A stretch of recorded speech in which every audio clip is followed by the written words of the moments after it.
Tabe, Berimba Kareba. Mudah-mudahan Anda selalu sehat dan tetap bersemangat. Saatnya Anda menyimak berita Sulawesi Tengah hari ini. Bersama saya, Aurel Lagia.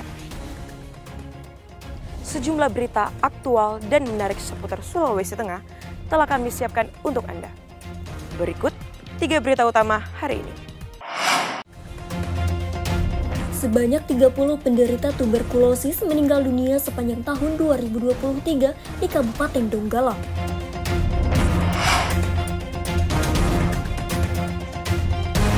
KPU Palu memantapkan persiapan debat pasangan calon kepala daerah.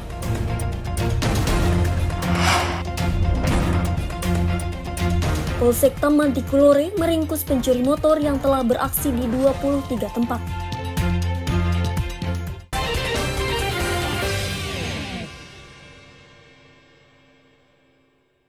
Penyakit tuberkulosis kini menjadi momok bagi masyarakat Kabupaten Donggala. Jumlah warga yang meninggal dunia akibat penyakit paru-paru tersebut terus bertambah. Sepanjang tahun 2023 lalu, tercatat sebanyak 30 orang meninggal dunia akibat tuberkulosis.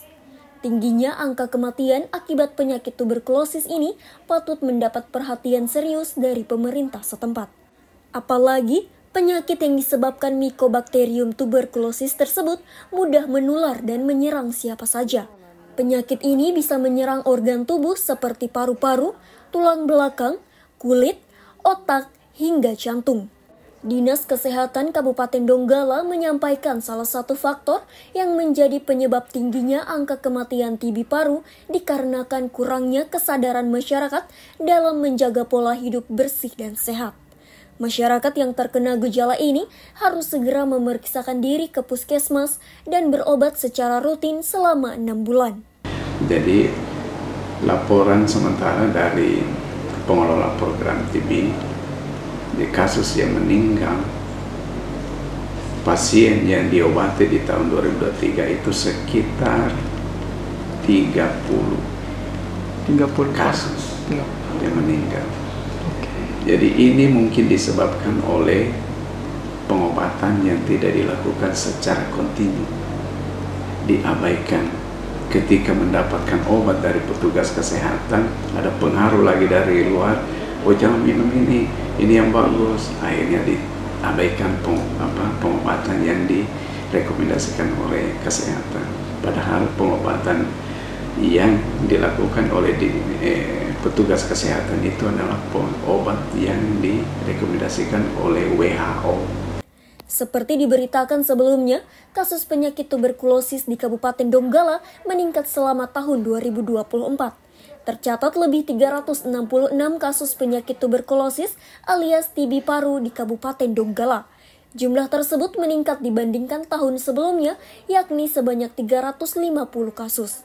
Syamsuddin Tobone melaporkan dari Donggala. Tahapan pemilihan kepala daerah serentak 2024 di Kota Palu terus bergulir. Salah satu yang segera dilakukan yaitu pelaksanaan debat pasangan calon wali kota dan wakil wali kota. Pelaksanaan debat saat ini tengah dalam persiapan.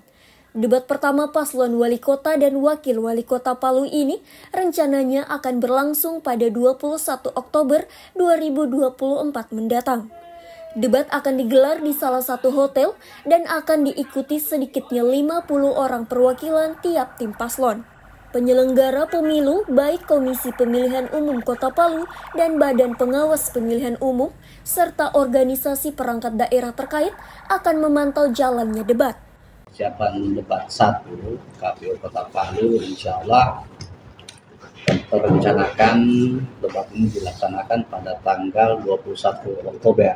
Nanti kami akan mengundang juga media, kemudian juga para calon paslon tentunya yang akan berdebat dengan masing-masing timnya. Estimasi awal saya sampaikan saja di sini, masing-masing tim kita akan beri kuota mungkin 50, mungkin ya, karena belum fix juga ya, masih persiapan. Materi atau mosi debat masih dalam perumusan. Rencananya, materi akan mengangkat isu seputar penyelesaian masalah daerah, ekonomi, rencana sebagai penyangga ibu kota Nusantara, dan lingkungan.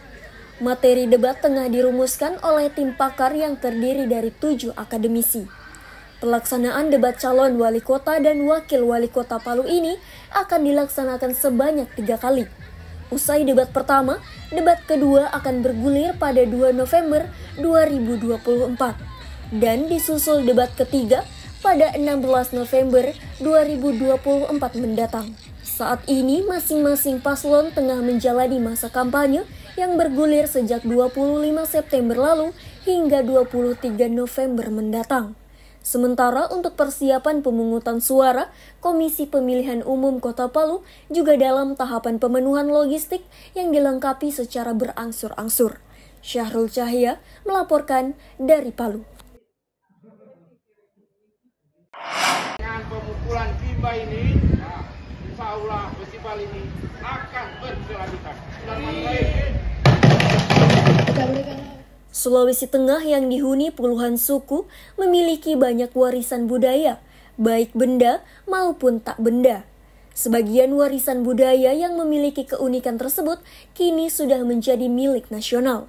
Sejak tahun 2013, tercatat sebanyak 37 warisan budaya tak benda yang sudah menjadi milik nasional.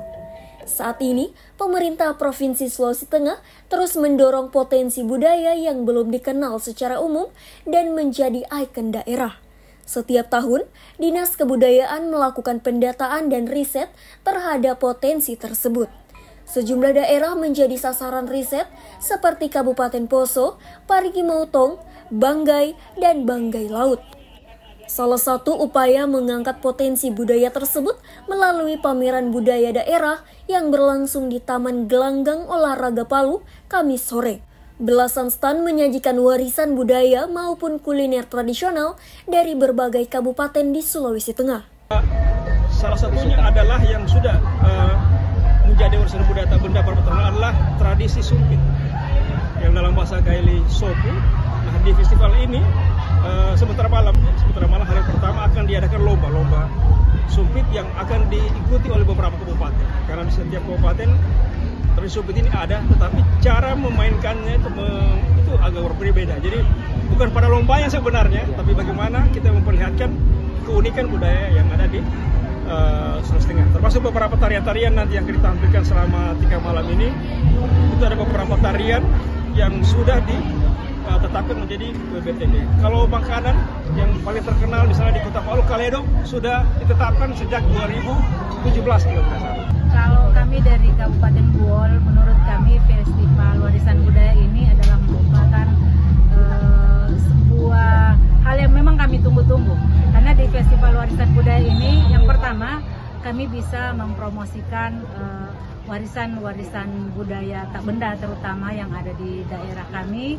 Kemudian yang kedua, ini juga menurut kami bisa menjadi sebuah ajang reunian antara seluruh kabupaten kota yang ada di Provinsi Sulawesi Tengah.